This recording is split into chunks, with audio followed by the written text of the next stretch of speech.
मेरा screen visible है सबको? Yes ma'am. Yes ma'am. हम लोग का मोशन इन 2D कंप्लीट हो गया था ना, आई गेस मैंने लास्ट क्लास में सारा करवा दिया था। Yes ma'am. एंड सबको पता है संडे को टेस्ट में मोशन इन 2D तक सब आ रहा है, तो प्लीज अच्छे से प्रिपेयर करो। अगर किसी को डाउट है तो आप लोग मेरे को मैसेज भी कर सकते हो। तो हमारे पास हम आज लॉज ऑफ मोशन स्टार्ट करेंगे। किसने दिए थे laws of motion? Newton. Newton. Newton ने दिए थे। और कितने लॉज थे हमारे पास? 3 लॉस। 3 लॉज थे, करेक्ट।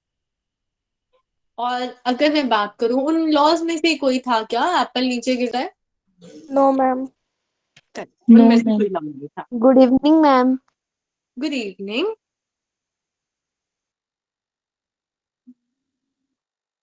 तो सबसे पहले हमारे पास आता है, तो फोर्स को समझने के लिए दो इंपॉर्टेंट टर्म है, एक है पुश और एक है पुल। अब यहाँ पे दो बच्चे हैं, एक येलो टॉप में एक ग्रीन वाले। कौन सा पुश कर रहा है और कौन सा पुल कर रहा है, ये आप लोग बताओ। मैम ग्रीन वाला ग्रीन वाला कर रहा है, करना है और येलो वाला पुश कर रहा है। करेक्ट, ग्रीन वाला हमारे पास यहाँ पुल कर रहा है और येलो वाला पुश कर रहा है। तो मतलब जब भी कोई चीज हम लोग अपने आप से दूर भेजते हैं तो उसे पुश कर रहे हैं, और जब किसी चीज को अपने आप के पास खींच रहे हैं तो उसे पुल करते हैं। ये दोनों वर्ड्स क्लियर होने के बहुत जगह यूज होता है। आप किसी शॉप में भी जाते हो, बाहर दरवाजे पे लिखा होता है यस मैम। ना? Yes ma'am. और हम लोग आधी बार उसे बिना पढ़े अंदर की तरफ खोल देते हैं, बाहर की तरफ खोल देते हैं। तो ये पुश और पुल का मीनिंग समझना इंपॉर्टेंट। अब यहाँ पे हमारे पास पुश पुल आया तो उससे क्या हुआ, ये जो दरवाजा पहले बंद था हम उसे खोल पा रहे थे पुश करके। तो हमने क्या किया, उसके ऊपर कुछ फोर्स लगा। तो फोर्स क्या है, एक ऐसी चीज है जिससे हम लोग पुश पुल करके किसी ऑब्जेक्ट की स्टेट चेंज कर सकते हैं। अब स्टेट का मतलब इंडिया की स्टेट नहीं है, यहाँ पे वो है कि कंडीशन, जिस कंडीशन में वो पहले था उससे चेंज कर सकते। जैसे अगर यहाँ पे कोई ब्लॉक है वो रेस्ट पर है, तो मैं इसको रेस्ट पे से मोशन में ला सकती हूँ एक फोर्स लगा। सिमिलरली अगर मेरे पास ये बॉल मूव कर रही है तो मैं इसको अल्टीमेटली रोक सकती हूँ फिर से ये भी फोर्स लगा के। और ऐसे ही साइकिल चलानी आती है सबको? यस मान मैम। लेते हैं कि आप बिल्कुल धीरे धीरे मस्त अपने फ्रेंड के साथ गाना गाते हुए बातें करते हुए साइकिल चला रहे हो और आपकी स्पीड है 10 मीटर पर सेकेंड। अब आप एक ऐसी गली में से चले गए जहां पे 3 कुत्ते बैठे, ठीक है, 3 डॉग्स बैठे हुए, और आप उनके पास उनको देखने लग गए तो वो डर गए और वो आपके पीछे भागने लगे। तो आप 10 की स्पीड से चलाओगे या भागोगे और दम लगा, है ना? उस समय साइकिल भगानी पड़ेगी, तो उसके लिए हमें पेडल पे फोर्स लगाना पड़ेगा। तो तब हमारे पास 10 की स्पीड नहीं होगी, हम चाहेंगे कि साइकिल की स्पीड 10 से 30 हो जाए, 40 हो जाए, जो भी हम चाहें। और जब हमारे पास स्पीड इंक्रीज या डिक्रीज हो रही है मतलब एक्सेलरेशन हो रही है। और ये एक्सेलरेशन भी कैसे मिला हमें? फोर्स लगा के, जो हमने पेडल पे दम लगाया जिसके कारण वो फास्ट मूव करने लगे, उससे हुआ। तो जब कांस्टेंट स्पीड होती है तो उसको बोलते थे हम यूनिफॉर्म मोशन, और हम यहाँ पे यूनिफॉर्म से एक्सेलरेटेड में चले गए फोर्स के कारण। अब सिमिलरली हम लोग यहाँ पे फुटबॉल खेल और बॉल इस साइड चली गई और यहाँ पे गोल है, तो आपको इधर से किक करनी पड़ेगी बॉल को। Yes ma'am. अब जैसे आपने किक करी बॉल यहाँ पे पहुंच जाएगी और गोल हो जाएगा। अब इस किक में भी हमने फोर्स लगाया जिससे हमारे पास, क्या कुछ बोल रहे हो? तो इस केस में भी हमने कुछ फोर्स लगाया जिसके कारण क्या हुआ, यहाँ पे अब बॉल की डायरेक्शन चेंज हुई। तो फोर्स से हम ये सारी चीजें चेंज कर सकते हैं। मैम रिपीट करना। अच्छा, मैंने ये बताया यूनिफॉर्म वाला है, डायरेक्शन वाला केत की।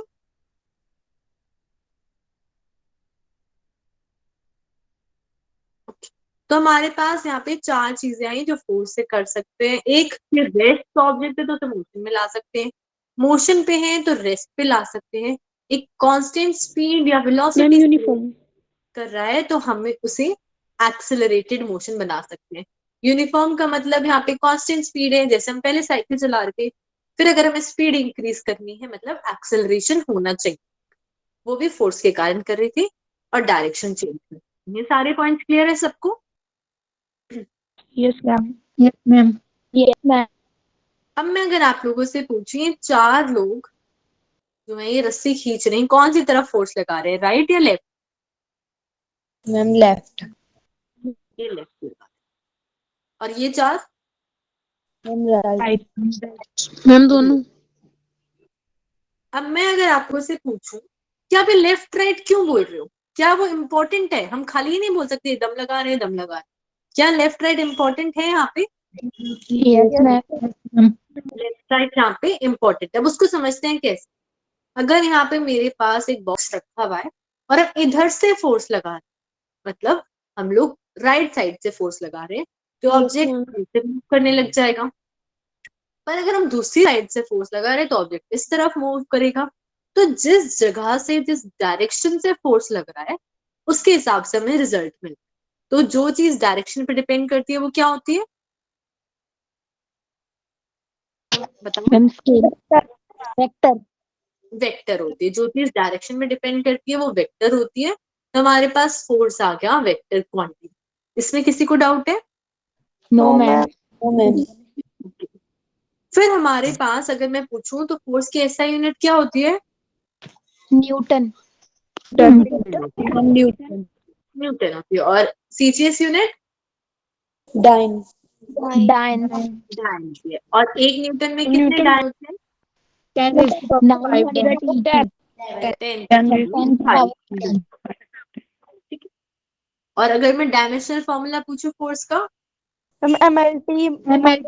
ML2 T minus 2 M L T minus 2। 2 L में 2 नहीं आएगा, ध्यान रखो। अब यहाँ पे हमारे पास फोर्स का एक फॉर्मूला आता है, मास इनटू एक्सेलरेशन। अब अगर मैं 2 इंटू आई कैप बोलूं तो ये वेक्टर है या स्केलर है? मैम। मैम रिपीट करना एक बार। मैं बोल रही हूँ अगर मैं 2 इंटू आई कैप बोल रही हूँ तो वेक्टर है या स्केलर है? Ma'am, vector. Ma'am vector. Vector. अब ये वेक्टर क्यों है? जब भी हम एक स्केलर को वेक्टर से मल्टीप्लाई करते हैं तो हमें आंसर जो मिलता है वो हमेशा वेक्टर में। पर अगर हम एक स्केलर को स्केलर से मल्टीप्लाई करते हैं तो क्या मिलता है? Scalar. स्केलर ही मिलता है। जैसे अगर मैं 4 को 4 से मल्टीप्लाई करूं तो भाई आंसर 16 देगा, इसमें कोई डायरेक्शन नहीं।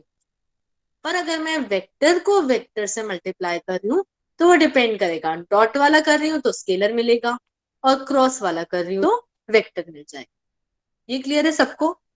Yes, ma'am. अब हमारे पास यहाँ पे फोर्स के फॉर्मूले में, अब आप बताओ क्या ये वेक्टर है या एक स्केलर है एक वेक्टर है?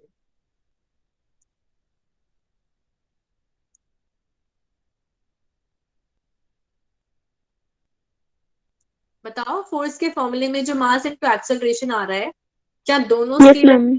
दोनों वेक्टर है या एक स्केलर एक वेक्टर है? मैम एक Mass scalar है और acceleration वेक्टर है। मैम एक वेक्टर है और एक स्केलर है। मास हमारे पास स्केलर है, एक्सेलरेशन हमारे पास वेक्टर है। और जैसे ही स्केलर को वेक्टर से मल्टीप्लाई किया आंसर मेरे को वेक्टर मिल गया। जो चीज वेक्टर होती है वो वेक्टर के सारे रूल को फॉलो करती है। चाहे वो एडिशन का हो कि अगर मैं 2 वेक्टर को ऐड करी तो वेक्टर मिलेगा, सब्ट्रैक्ट करी हूँ तो वेक्टर मिलेगा, और जो डॉट प्रोडक्ट के रूल है, क्रॉस प्रोडक्ट के रूल है, जो डायरेक्शन बताने की चीज है, वो सब की सब अगर कोई वेक्टर है तो वो टर्म फॉलो करेगी। तो फोर्स भी यहाँ पे वेक्टर है तो वो इन सबको फॉलो करता है। ये क्लियर है सबको? Yes ma'am. अब हमारे पास ये बिल्ली है और ये बेचारी थक के सो गई। यस। अब मैं आपको एक सिचुएशन देती हूँ। मान लेते हैं कि आज आपके घर पे फ्रेंड्स आ गए आपके और आप पूरा दिन पूरी रात उनसे बात करने में लगे, आप सोए नहीं। हमने सोचा कि चलो कभी कभी आते हैं, हम पूरी रात बात करते हैं, मस्ती करते हैं। फिर अगले दिन क्या हुआ? आपको शादी में जाना था, आप पूरी रात शादी में जग रहे थे, आप अगले दिन भी नहीं सोए। तीसरे दिन अब आपने सोचा कि आज तो सोएंगे, पर आपके सारे बहन भाई आ गए, कजिन्स आ गए, और अब आप पिक्चर देखने लग गए कि Good evening, ma'am. Good evening Anamika. तो उस दिन हम लोग सब पिक्चर देखने लगे। तो क्या आप चौथे दिन सोओगे? Yes ma'am. Yes, ma'am. है ना, क्या आप फोर्थ डे सोओगे? और हो Yes, सकता है ma'am. कुछ बच्चे भी क्लास सुनते हुए भी सो रहे हो, है ना। मजाक कर रही हूँ मैं। तो यहाँ पे हमारे पास हो सकता है कि कुछ इंसान हुए कि भाई वो पहले दिन ही जग के फिर थक गए, सो गए, या फिर कुछ सेकंड डे शादी की बात सो गई, या थर्ड डे आधी पिक्चर में ही सो गई कि पिक्चर बोरिंग थी तो वो सो, या फिर फोर्थ दिन तक जग गए। तो पर अल्टीमेटली हमें यहाँ पे सोना तो पड़ेगा ही, स्लीप तो लेनी पड़ेगी। तो यही हमारे पास एक बेसिक Yes, चीज ma'am. है कि हर एक ऑब्जेक्ट जो है यूनिवर्स, वो इन द एंड रेस्ट करना चाहता है। जैसे यहाँ पे एक कैट है, वो भी लास्ट में सोने की कोशिश ही करेगी, उसके अलावा और कुछ नहीं कर सकती। और जब हम रेस्ट पे पहुंच जाते हैं तो उसके बाद हमें एक एक्सटर्नल फोर्स चाहिए अगर हमें और कुछ काम करना है। जैसे हम रात को सो गए, फिर सुबह अगर हमें और कुछ काम करना है तो हमें ताकत चाहिए, हम उसके लिए फूड खाते हैं। तो ऐसे ही हमें, हमारे पास जो है नेचुरल टेंडेंसी, हर एक ऑब्जेक्ट की जो नेचुरल आदत है वो क्या है कि वो रेस्ट पे रहे। और एक बार अगर रेस्ट पे आ गया तो उसके बाद हमें कुछ भी उसे काम करवाना, उसे मोशन में रखना है, तो एक एक्सटर्नल फोर्स अप्लाई करना। जैसे यहाँ पे बिल्ली सो गई पर अभी यहाँ पे पीछे से एक डॉगी आ जाए तो ये भागना पड़ेगा इसे, यस मैम। Yes, ma'am. है ना। तो ये रेस्ट पे होना चाहती थी पर हमने एक्सटर्नल फोर्स लगाया जिसके कारण अब वो रेस्ट पे नहीं हो सकता। पर हर ऑब्जेक्ट चाहता है कि वो रेस्ट पे। फिर हमारे पास एक कार्टून, पता है किसी को कौन है? Yes, ma'am. कौन सा है?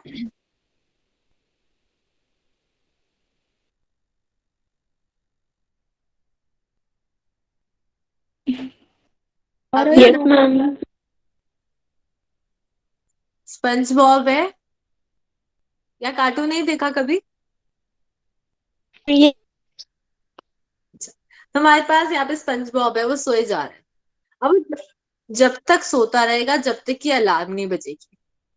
ऐसे ही मान लेते हैं कि संडे का दिन है और हमारे पास सुबह के 6 बज गए, 7 बज गए, 8 बज गए, 9 बज गए, 10 बज गए।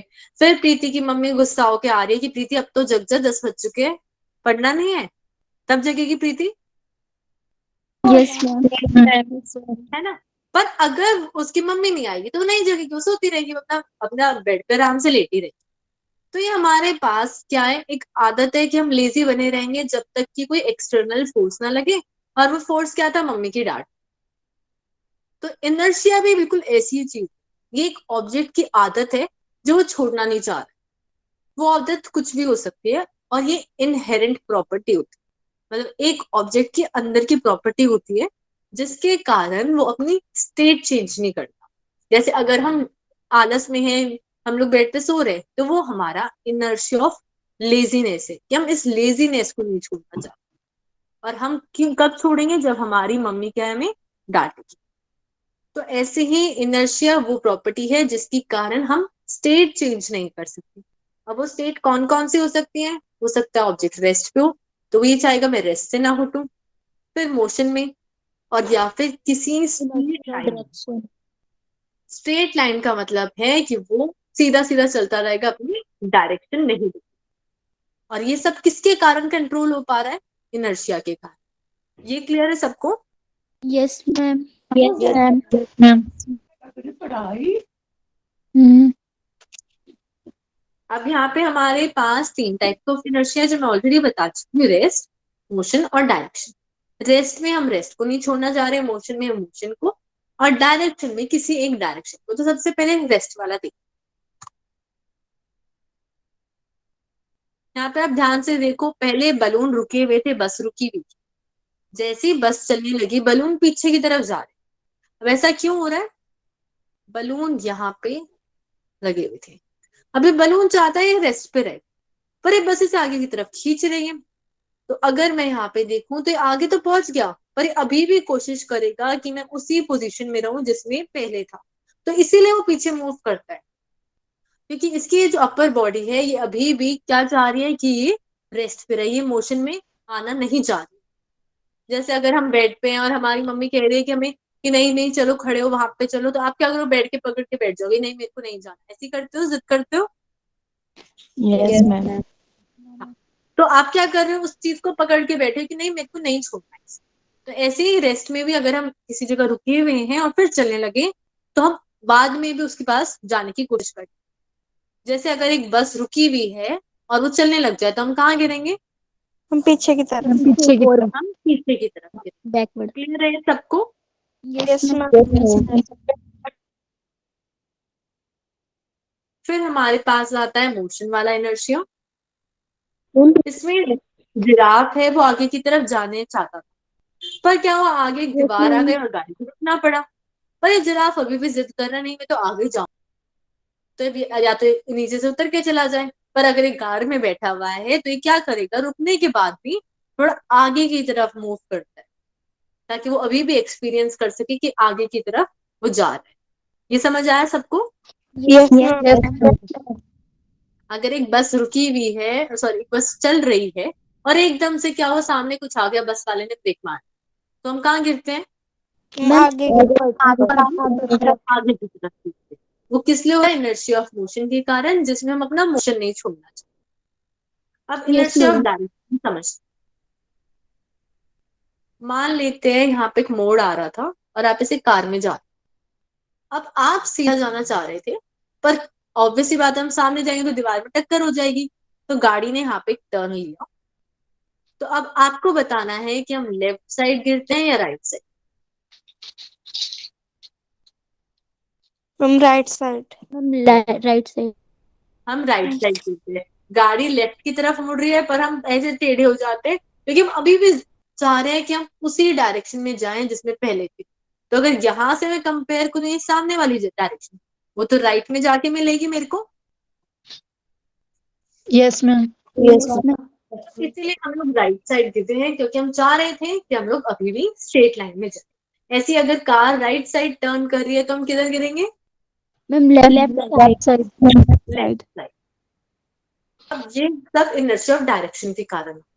अब अगर मेरे पास एक कारपेट है जिसमें बहुत सारे डस्ट पार्टिकल है और मैंने इसको एक स्टिक से मारा और फिर ये डस्ट पार्टिकल नीचे गिरते हैं, बिल्कुल सीधा सीधा, ऐसा क्यों होता है?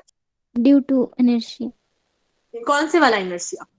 Inertia of direction. कि वो अभी भी उसी पोजीशन पे रहना चाह रहे थे जहाँ पहले थे, इसलिए वो वहीं पे रुक गए, फिर ग्रेविटी से नीचे खींच के ला रही है। ये समझ आया सबको? Yes ma'am. Yes ma'am. फिर हमारे पास अब न्यूटन के 3 लॉ आते हैं, तो उससे पहले वर्ड्स का मतलब समझते हैं। यहाँ पे लिखा है क्वालिटेटिव, एक है क्वांटिटेटिव। तो अगर मेरे पास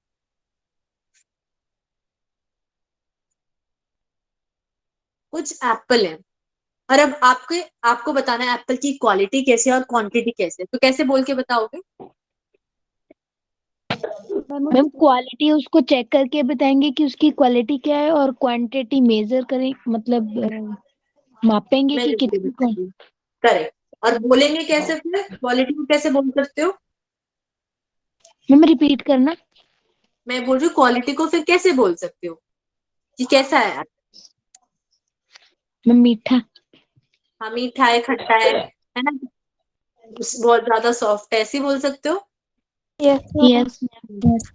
और क्वांटिटी को? मैम किलो की ग्राम है, कितना मास है 1 मतलब किलो है, 2 किलो है ना, ऐसे बोल सकते हैं, 1 है, 2 है, 3 है। उसका। Yes ma'am. तो क्वालिटी हम वर्ड्स में ही बता सकते हैं कि भाई ठीक है कि अच्छा था, बुरा था, खट्टा था, कैसा था। पर क्वांटिटी अगर मेरे को बतानी है तो मेरे को अमाउंट्स चाहिए। इसी तरीके से जब क्वालिटेटिव एस्पेक्ट ऑफ फूड की बात की तो ये सिर्फ वर्ड्स में मतलब एक मीनिंग ही दे सकता है फूड।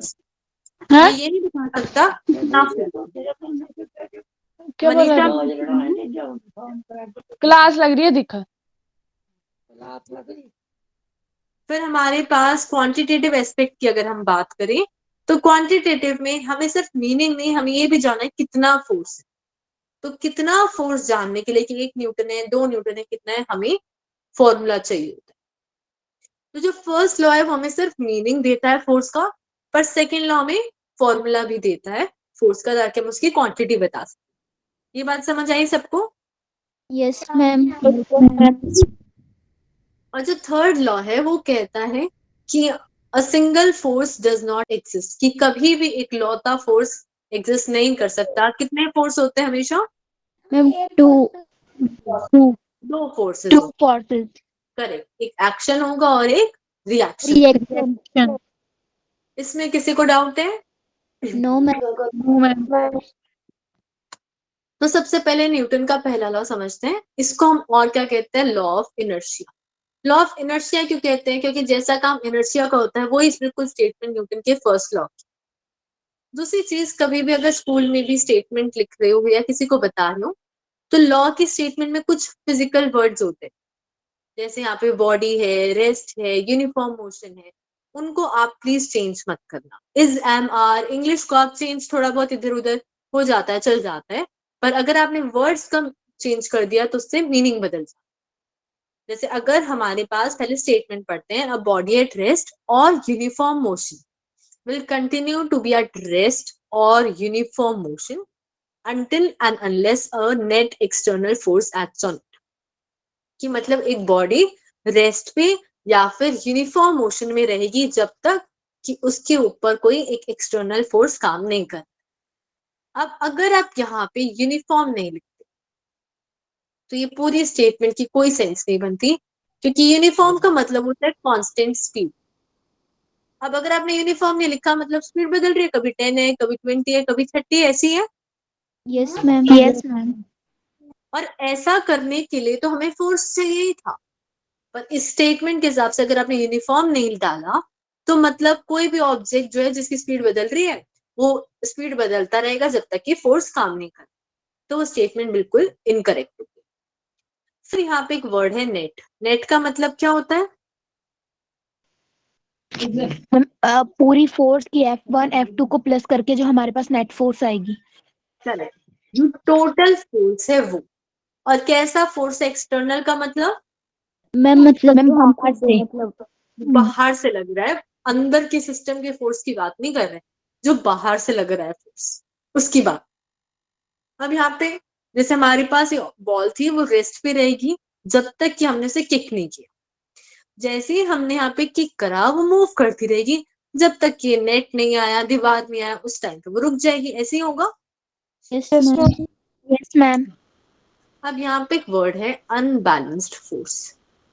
अब उसको समझते हैं। मान लेते हैं आपने एक दिन एक प्लेट पूरा जंक फूड खाया और एक प्लेट पूरा हेल्दी खाना खा लिया, तो आपका बैलेंस हो जाएगा ना पूरा सिस्टम? Yes ma'am. है ना, कि आपकी बॉडी जो है वो उसको झेल लेगी कि ठीक है चलो आपने एक प्लेट जंक फूड खाया, आपने हेल्दी भी खा लिया, तो वो बैलेंस कर देते हैं, बीमार नहीं होगी। अब मान लेते हैं कि आपने दोनों प्लेट जंक फूड ही खाया है, हेल्दी फूड खाया ही नहीं है, आपकी बॉडी रिएक्ट करने लग जाएगी। Yes ma'am. यस है ना? मैम। वो बॉडी बोलेगी कि भाई हेल्दी तो कुछ खाया नहीं, अब मैं आपको परेशान करूंगी। तो यहाँ पे क्या हो, बैलेंस नहीं हो पाया, अनबैलेंस हो पाया। जैसे ही अनबैलेंस हुआ हमें कुछ रिजल्ट दिखने लगे। ऐसे ही जब फोर्स इक्वल एंड अपोजिट है, बराबर है, कि अगर कोई चीज इधर से भी हो रही है और उधर से भी हो रही है तो एक दूसरे को बैलेंस कर देती है। पर अगर एक भी चीज ज्यादा होगी तो वो अनबैलेंस हो जाए। जैसे खाने के केस में खाना अनबैलेंस होते ही हमें रिएक्शन मिलता रहा, ऐसे फोर्स भी जैसे अनबैलेंस होगा तभी हमें कुछ रिजल्ट मिलेगा। ये क्लियर है सबको? Yes ma'am. Yes ma'am. अब मैं आप लोगों से क्वेश्चन पूछती हूँ कि अगर मेरे पास यहाँ पे एक 1 kg आयरन रॉड है और यहाँ पे 5 kg आयरन रॉड, किसको उठाना आसान हो? 1 kg 1 kg। अब मान लेते हैं कि आप यहाँ पे खड़े हो और यहाँ से करेक्ट 1 kg, और यहाँ से एक ट्रक आ रहा है और वो ट्रक आ रहा है 5 मीटर पर सेकेंड से, बहुत कम स्पीड से आ रहा है। और जो छोटे बच्चों वाली साइकिल होती है 2 साल वाली, वो जो इसमें 3 टायर होते हैं, यस मैम। वो साइकिल लेके एक छोटा बच्चा आ रहा है, वो भी 5 मीटर पर सेकेंड से आ रहा है आपकी तरफ। आप किसको रोक पाओगे? मैम साइकिल को। है ना, छोटे बच्चे को रोक पाएंगे। अब ऐसा क्यों हुआ? क्यों मैम कि जो उस साइकिल का वेट है वो कम है और ट्रक का वेट वो ज्यादा है। ट्रक का भी बहुत ज्यादा। मैम उसका मास कम है। करेक्ट, उसका मास कम। तो होता क्या है, यहाँ पे हम चाह रहे थे एक ऑब्जेक्ट रेस्ट पे था, उसको हम मोशन पे ले आए कि वो रुका हुआ है, फिर मैं उसे उठाऊं। तो वो करना किसके लिए आसान था? इस हल्के वाले के लिए, कि हल्के वाला रुका हुआ है, मैं उसे उठा के ऊपर ले जाऊं। पर यहाँ पे इस केस में मेरे पास क्या हो रहा था, ऑब्जेक्ट मोशन से रेस्ट पे लाना था, और अगर मेरे को वो करना था तो उसमें भी हल्के वाला करना आसान था। और मोशन से रेस्ट या रेस्ट से मोशन में स्टेट चेंज कर रही हूँ, यस मैम। Yes ma'am. वो स्टेट चेंज करना मेरे लिए उस हल्के ऑब्जेक्ट में आसान होता है कंपेयर टू भारी वाले। तो जितना ज्यादा भारी ऑब्जेक्ट होता है उतना ही ज्यादा इनर्शिया होता है, मतलब वो उतनी ज्यादा कोशिश करता है कि उसकी स्टेट चेंज ना हो, और जितना हल्का ऑब्जेक्ट है उतना ही कम इनर्शिया होगा। ये बात समझ आई सबको? Yes ma'am. कि more is the mass, more is the inertia. अब यहाँ पे हमारे पास फिर से आ गया लीनियर मोमेंटम। तो लीनियर क्या होता है? मैम जो मतलब सीधा जाए। स्ट्रेट लाइन में है ना, एक स्ट्रेट लाइन के अलावा, वो स्ट्रेट लाइन कहीं पे भी हो सकती है। जब एक स्ट्रेट लाइन में एक मोमेंटम की बात करते हैं वो होता है लीनियर मोमेंटम। और लीनियर मोमेंटम अगर मैं वैसे मतलब पूछूं आप लोगों से तो होता क्या है?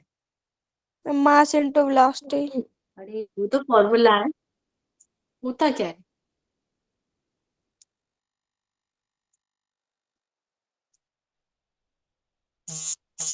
क्या होता है लीनियर मोमेंटम? अच्छा, मान लेते हैं कि मेरे पास यहाँ पे एक ऑब्जेक्ट रखा हुआ है। वैसे मैं पहले मतलब बता देती हूँ, लीनियर मोमेंटम का मतलब होता है किसी भी ऑब्जेक्ट में कितना मोशन है। अगर हमें से उसकी मोशन के बारे में पढ़ना है तो वो हम लीनियर मोमेंटम से ही पढ़ सकते हैं। जैसे अगर एक बॉल है वो रुकी हुई है तो इसमें कुछ मोशन है? No ma'am. Ma'am. No ma'am. इसमें कोई मोशन नहीं, कि उसकी वेलोसिटी 0 है और मोशन भी। फिर अब यहाँ पे दो बॉल हैं और अब वो अलग अलग स्पीड से मूव कर रही है, ये वाली 5 से, ये वाली 10 से। अब किस में ज्यादा मोशन है? मैम 10 वाले। 10 वाली में। 10 वाली में ज्यादा मोशन है, कि जितनी ज्यादा स्पीड से जा रहा है उतना ज्यादा मोशन। तो हमें पता चल गया कि मोमेंटम एक तो वेलोसिटी पे डिपेंड, कि अगर मेरे को बात करनी है मोशन की, तो जितनी ज्यादा वेलोसिटी होगी उतना ज्यादा मोशन हो जाएगा। ये समझ आया सबको? Yes yes ma'am. Ma'am. Okay. अब कॉस्को की बॉल देखी है सबने? Yes ma'am. Yes ma'am. Yes ma'am. Plastic की बॉल भी देखी है सबने, है ना? Yes ma'am. अब मान लो आपको यस दो मैम। दोनों बॉल दे रखे हैं और आपको क्रिकेट खेलनी, ठीक है, और आपने बैट से बॉल को मारा, तो कौन सी बॉल ज्यादा दूर तक जाती है, प्लास्टिक वाली या क्रिकेट वाली? अब ये मत बोलना बॉल की क्रिकेट टीम वाली। क्रिकेट वाली। क्रिकेट वाली। है ना, क्रिकेट वाली बॉल जाएगी कॉस्को वाली। Yes ma'am. और ये हल्के वाली क्या है, कम दूर जाती है। तो मतलब जितनी भारी कोई ऑब्जेक्ट है उतना ज्यादा वो मोशन पकड़ पा रहा है, और अगर वो हल्का है तो कम मोशन पकड़ पा रहा है। तब इससे ये चीज आ गई कि मोशन किस पे डिपेंड कर रहा है? मास पे डिपेंड। Yes ma'am. यस और अगर मैम। मैं इन दोनों चीजों को जोड़ दूं तो मेरे पास आता है लीनियर मोमेंटम, जिसको हम स्मॉल पी से लिखते हैं। हमेशा याद रखना, कैपिटल पी से नहीं होता है, यस स्मॉल पी से। मास इनटू वेलोसिटी। ये जितना ज्यादा मास उतना ज्यादा मोशन, जितना ज्यादा वेलोसिटी उतना ज्यादा मोशन। तो लीनियर मोमेंटम हमें बस यही बताता है कि किसी ऑब्जेक्ट में कितना मोशन। अब लीनियर मोमेंटम स्केलर होता है या वेक्टर होता है? वेक्टर। वेक्टर होता है। क्यों वेक्टर होता है? Ma'am velocity vector. वेलोसिटी। क्योंकि उसमें वेलोसिटी वेक्टर। तो हमने यहाँ पे देखा, जैसे हमारे पास होता था a is directly proportional to b, तो हम ये लिखते थे a equals to k into b। Yes ma'am. Yes ma'am. ऐसे यहाँ पे momentum equals to mass into velocity. अगर इस मास को ही कांस्टेंट बना दूं तो ऐसे लिख सकती हूँ, momentum is directly proportional to velocity. Yes ma'am. और ऐसे अगर मैं वेलोसिटी को कांस्टेंट कर दूं तो मैं लिख सकती हूँ, momentum is directly proportional directly to proportional to mass. Mass. Directly proportional का मतलब? मैम मतलब एक चीज बढ़ेगी तो जैसे दूसरी बढ़ेगा बढ़ेगी। तो दूसरी भी बढ़। करेक्ट, एक चीज बढ़ेगी तो दूसरी भी बढ़ेगी। तो इसका ग्राफ हम लोग देखते हैं एक बार। तो हमारे पास जो पहला ग्राफ है उसमें देखते हैं अगर मोमेंटम बढ़ा रहे हैं तो कब हो रहा है, जब मास बढ़ रहा है।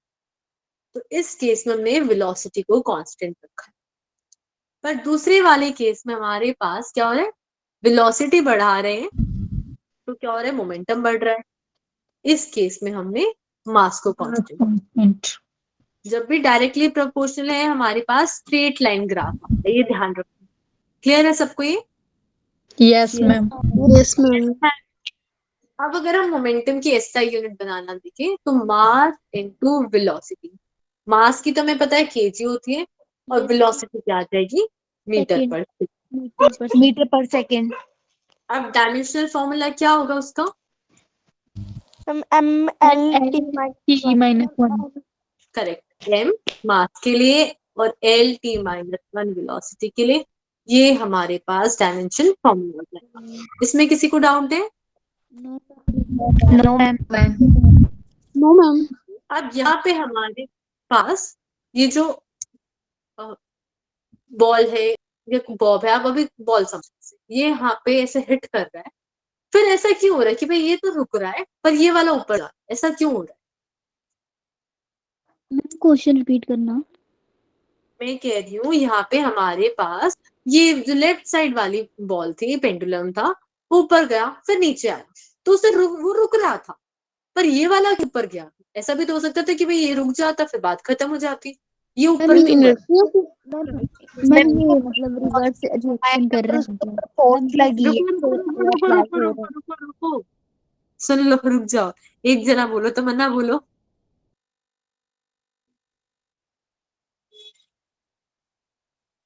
आप सब चुप हो गए। अब प्रीति, यस मैम। हाँ बोलो।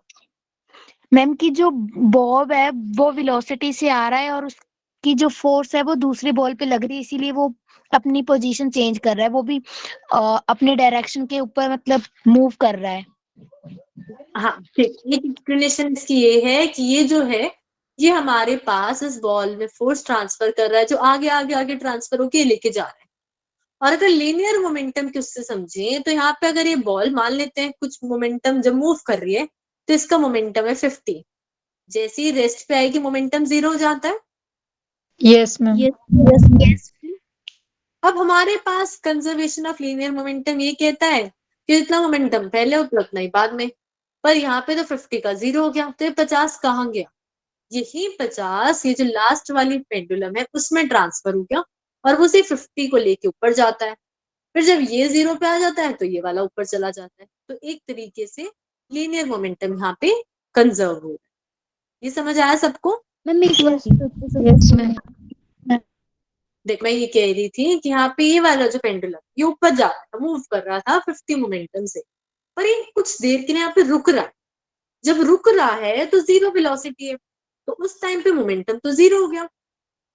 पर अब अगर मान लेते हैं कि जो लास्ट वाला पेंडुलम है नहीं चल, तो उस केस में जो 50 मोमेंटम में दोनों का डिफरेंस देखो वो कहाँ गए, वो कहाँ गायब है?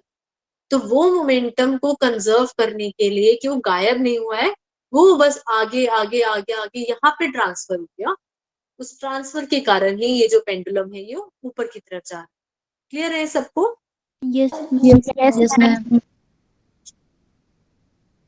अब हमारे पास न्यूटन का सेकंड लॉ आता है, तो उसको समझने से पहले यहाँ पे एक बॉल है फिर से, और अब हम इस बॉल को एक बैट से हिट कर रहे हैं बहुत हल्के से। तो ये बॉल मान लेते हैं 5 मीटर पर सेकंड से मूव करने लगा। फिर हमने इस बॉल को बहुत जोर से हिट करा और अब इसकी वेलोसिटी हो गई 30 मीटर पर सेकंड। दोनों की इनिशियल वेलोसिटी क्या है? मैम 80। नहीं, दोनों की मैम इनिशियल वेलोसिटी अच्छा 0 0 है। Yes ma'am. अब दोनों का मास सेम है, ठीक है, कुछ भी मास है। अगर मैं पहले वाली बॉल का चेंज इन मोमेंटम देखूं तो फाइनल वेलोसिटी 5 हो गई और इनिशियल वाली 0 है।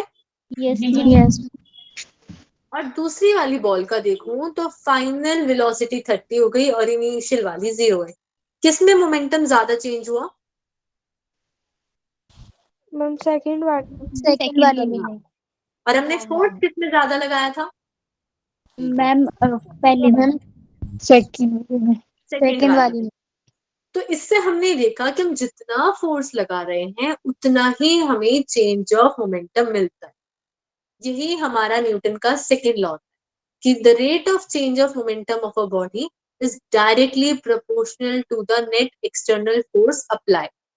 डायरेक्टली प्रोपोर्शनल मतलब कि फोर्स अप्लाई कर रहे हैं, जितना ज्यादा फोर्स बढ़ाएंगे उतना ज्यादा ही मोमेंटम का चेंज भी बढ़ेगा। ये बात समझ आई सबको? Yes ma'am. दूसरी चीज, अगर हम बॉल पे इस डायरेक्शन में फोर्स लगा रहे हैं तो बॉल भी तो इसी डायरेक्शन में मूव करेगी। ऐसा तो नहीं कि इधर फोर्स लगाया बॉल इधर मूव करने लग गई। तो जिस डायरेक्शन में फोर्स अप्लाई होता है उसी डायरेक्शन में मोमेंटम जो है वो प्रोड्यूस होता है। So the movement of the body happens to be in the direction where the force is exert. ये समझ आया सबको? Yes ma'am. तो बेसिकली स्टेटमेंट ये कहती है is directly proportional to dp by dt। केत क्या आप कुछ बोल रहे थे?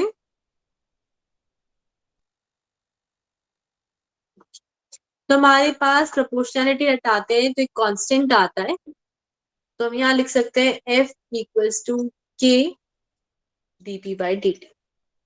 और यहाँ पे K की वैल्यू ही 1 हो जाती है तो F equals to dp by dt आ जाएगा। इतना क्लियर है सबको? Yes ma'am.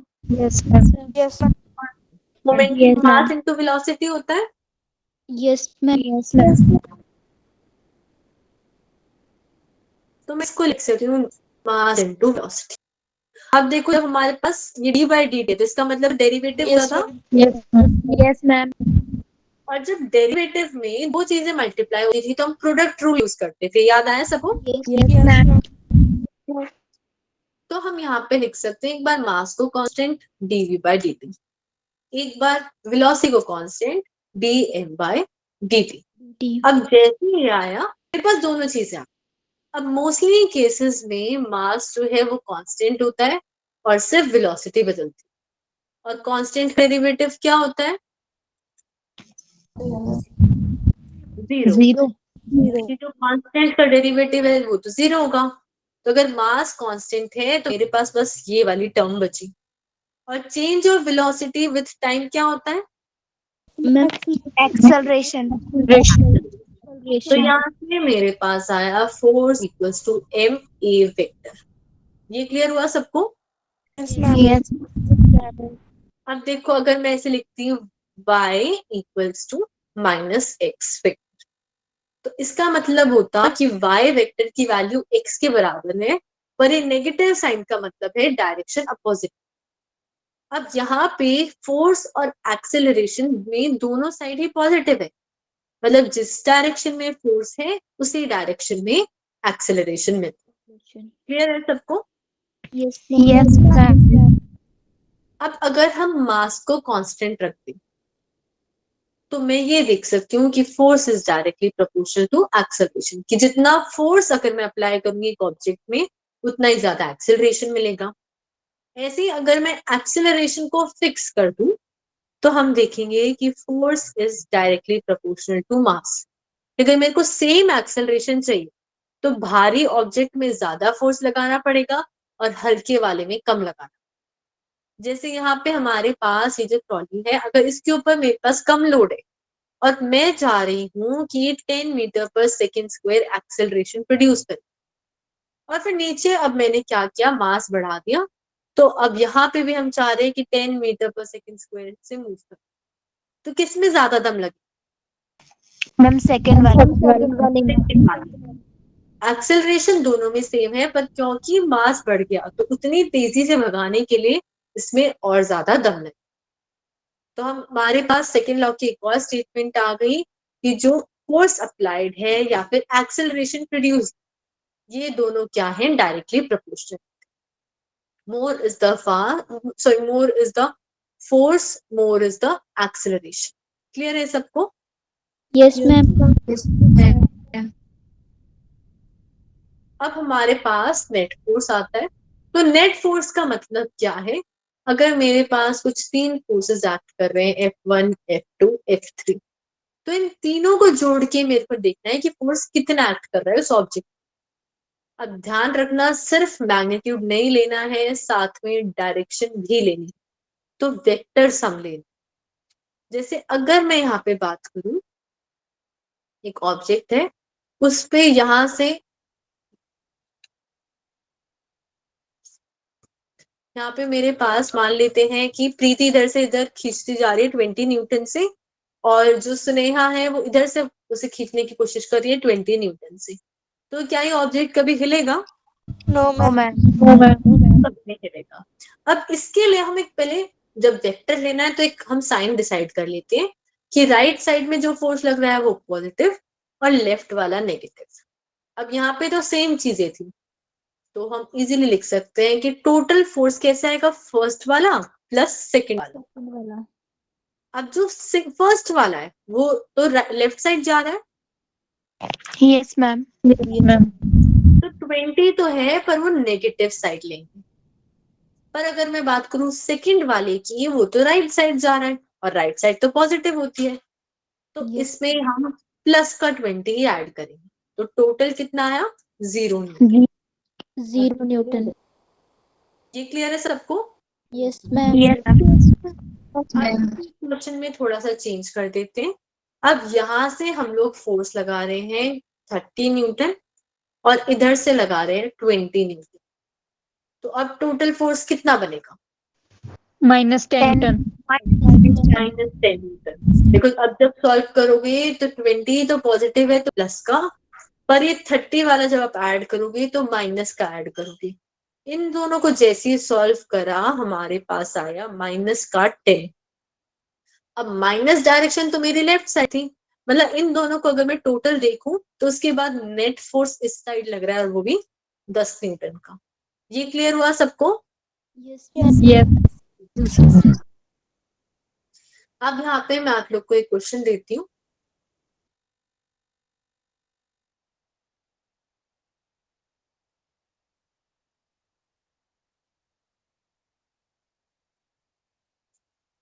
अब यहाँ पे 4 फोर्सेस एक्ट कर रहे हैं एक ही ऑब्जेक्ट, और ये जो एक्सिस है ये एक्स वाली मानते हैं, मतलब ये पॉजिटिव आई कैप, ये नेगेटिव आई कैप। ऊपर वाला पॉजिटिव जी कैप, नीचे वाला नेगेटिव जी कैप। अब ध्यान रखना एक्स और वाई को कभी मिक्स मत करना, एक्स वाले फोर्सेस अलग रहते हैं, वाई वाले फोर्सेस अलग रहते हैं। अगर ये आई कैप जी कैप भी नहीं लिखा होता तो भी आप इनको मिक्स मत करना। क्लियर है सबको? Yes, ma'am. तो इस केस में बताओ कि नेट फोर्स कितना लगता है? 4 फोर्सेस है, फर्स्ट, सेकंड, थर्ड, फोर्थ। हम इन चारों को ही ऐड करेंगे। 20 I cap minus 10 J cap. 20 I cap -10 ji cap. किसने बताया ये? नेहा आपने? Yes, ma'am. ओके, और कोई भी आंसर करना चाहता है? मैम यही है 20 आई कैप -10 जे कैप। यही है। आंसर यही आएगा। देखो कैसे करना है, एक एक करके इन सबको नंबर कर दिया। अब जो फर्स्ट वाला है वो पॉजिटिव जे कैप में है, तो मैं लिख देती हूँ प्लस का 60 और जे कैप। फिर सेकंड वाला पॉजिटिव आई कैप में है, तो प्लस तो करना ही था, और 50 आई कैप।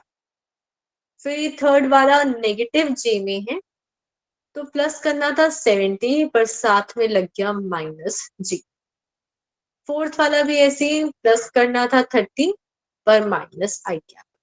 आप सिर्फ आई कैप में आई कैप ही ले सकते हो, तो 50 - 30 हमारे पास आ गया 20 आई कैप, और प्लस का 60 माइनस का 70 हो गया -10 जी कैप। ये क्लियर है सबको?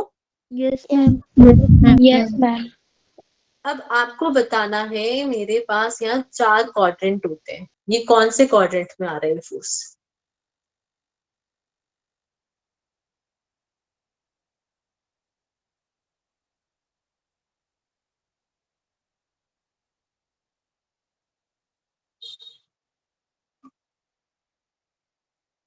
कौन से क्वाड्रेंट में आ रहा है ये देखो, कौन सी टर्म पॉजिटिव है कौन सी नेगेटिव है, और फिर क्वाड्रेंट से मैच करो। क्या वहां पे पॉजिटिव होती है, ये नेगेटिव होती है?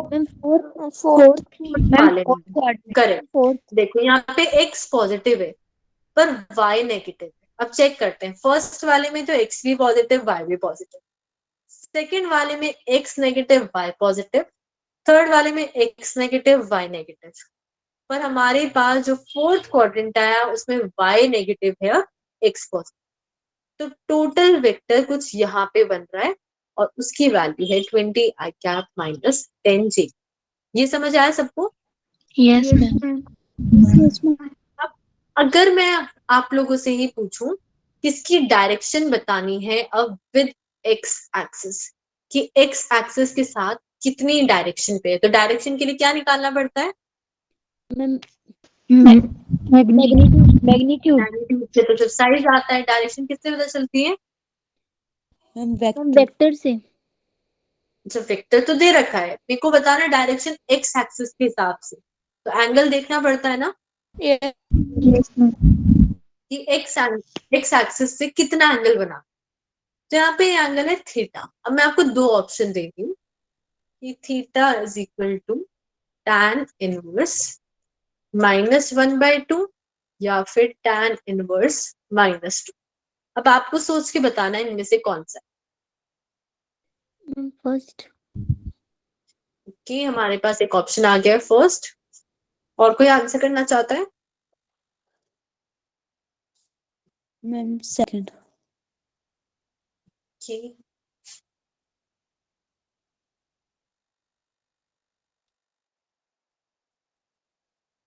देखो आपको पता है ये ट्राइंगल बन रहा है, इसमें tan थीटा तो निकालना पड़ेगा, tan के लिए परपेंडिकुलर चाहिए, बेस चाहिए। अब ये वाला परपेंडिकुलर है या ये वाला है? मैम ये ऊपर वाला है। ऊपर वाला। ये वाला है परपेंडिकुलर, देखो थीटा ऊपर के वाला सामने बेस है। बना। इसमें dotted line. Ma'am dotted line. अब हमारे पास ये जो परपेंडिकुलर है कौन सी एक्सिस के पैरेलल है, एक्स के या वाई के? वाई। वाई के। वाई के।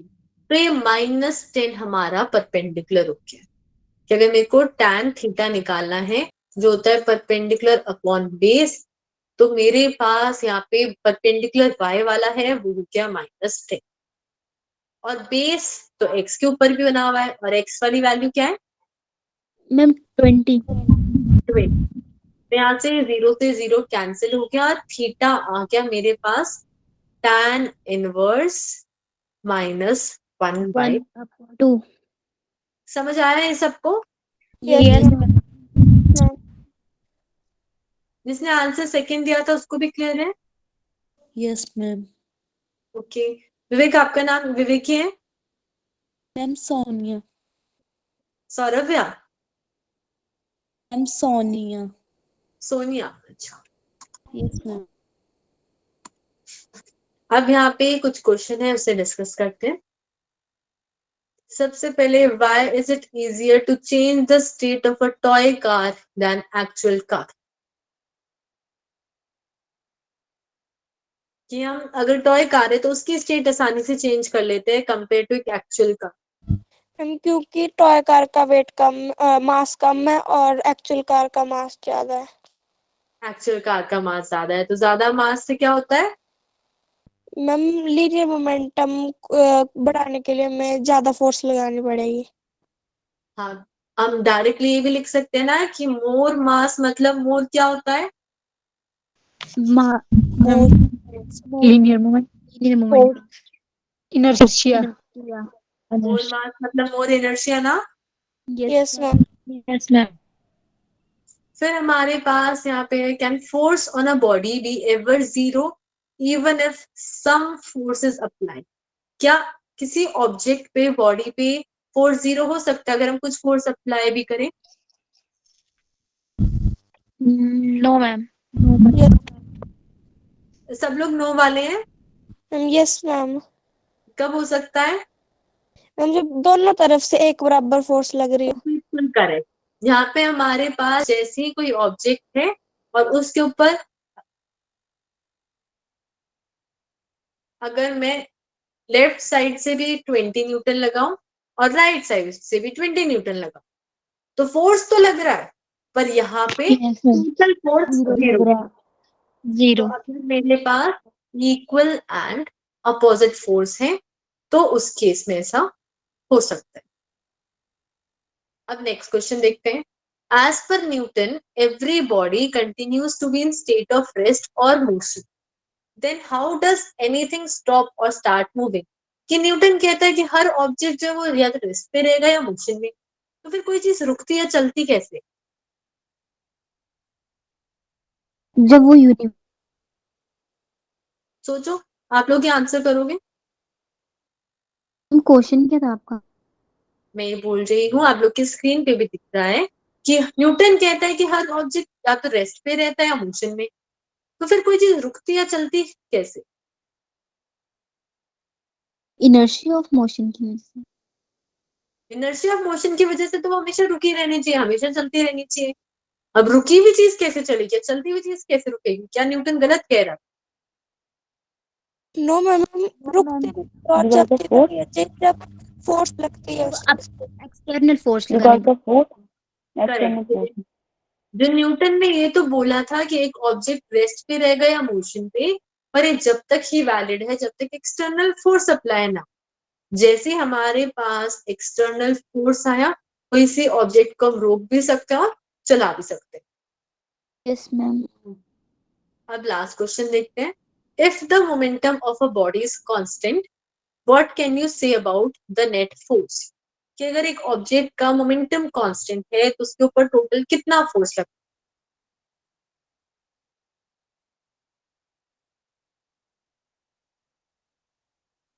आप लोग ये सोच के बताओगे न्यूटन के सेकंड लॉ से रिलेटेड।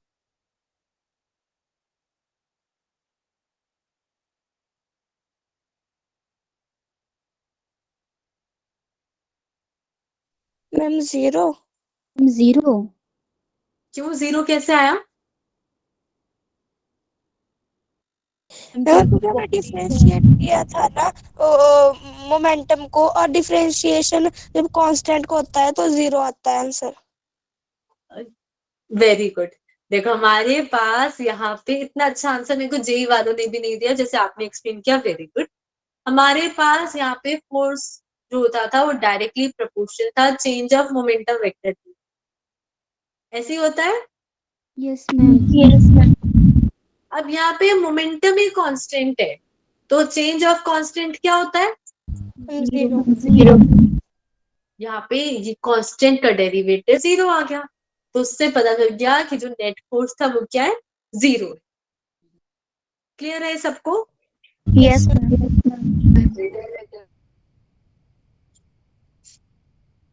अब यहाँ पे एक छोटा सा क्वेश्चन है। A block of mass 5 kg is kept on a smooth floor. Smooth floor का मतलब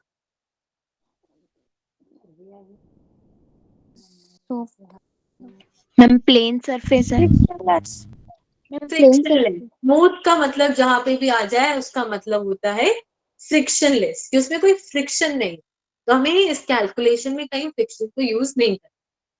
अब यहाँ पे बोला है अ फोर्स ऑफ 3 न्यूटन, और ये क्या है? हम आई कैप डायरेक्शन। एक्स डायरेक्शन में। पॉजिटिव या negative x? Positive. Positive. Positive x direction applied on it at time equals to 0. Find the acceleration of the block. हमें बताना है एक्सेलरेशन कितना है। मास दे रखा है 5 kg और फोर्स दे रखा है हमारे पास यहाँ पे 3 न्यूटन आई क्या। तो कैसे पता लगा सकते हैं acceleration? Force and mass M equal to M में। तो एक्सेलरेशन आ जाएगा एफ अपॉन ए। फोर्स यहाँ पे मास है 5, कितनी वैल्यू आएगी?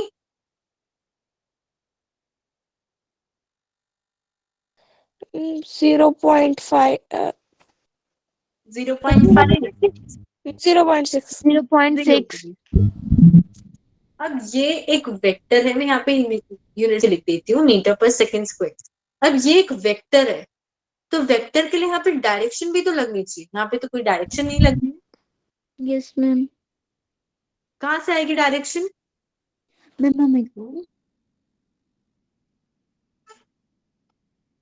सोच के बताओ डायरेक्शन कहाँ से आएगी यहाँ पे? वेक्टर से। वेक्टर तो है पर यहाँ पे कोई डायरेक्शन लगेगी, वो डायरेक्शन कहाँ है?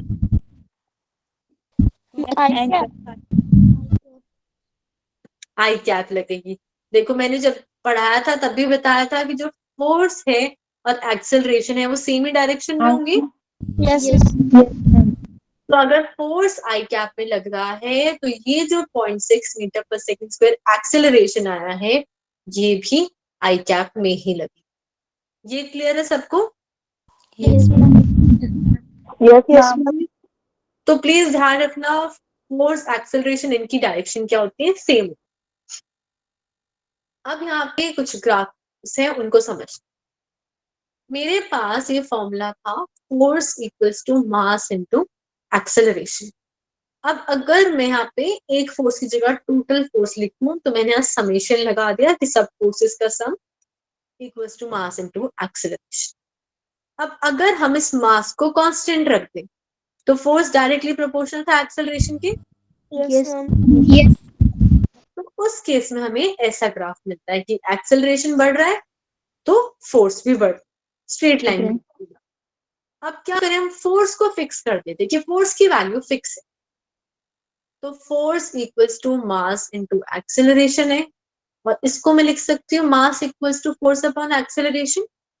यस अब अगर फोर्स ही कांस्टेंट है तो मैं इससे लिख सकती हूँ मास इज प्रोपोर्शनल टू 1/8, ऐसे लिख सकती हूँ। Yes ma'am. और इसका मतलब है इनवर्सली प्रोपोर्शनल, और इनवर्सली प्रोपोर्शनल में क्या होता है, मैम एक बढ़ेगा तो एक चीज बढ़ेगी तो दूसरी घटेगी। तो उसका जो ग्राफ बनता है वो इस शेप का बनता है। और इस ग्राफ में हम देख सकते हैं जब मास मेरे पास थोड़ा सा था यहाँ पे तो एक्सेलरेशन देखो इस पॉइंट के लिए कितना ज्यादा है, पर अगर हमने मास को बढ़ा दिया तो एक्सेलरेशन मेरे को कितना कम मिल रहा है। दिख रहा है सबको? यस तो यहाँ पे mass is inversely proportional to a और यहाँ पे force is directly proportional to acceleration. इसमें डाउट है किसी को? नो मैम तो इससे आगे हम नेक्स्ट क्लास में कंटिन्यू करेंगे। अभी किसी को डाउट है तो वो पूछ सकता है। No ma'am ma'am. किसी को डाउट नहीं है? No ma'am.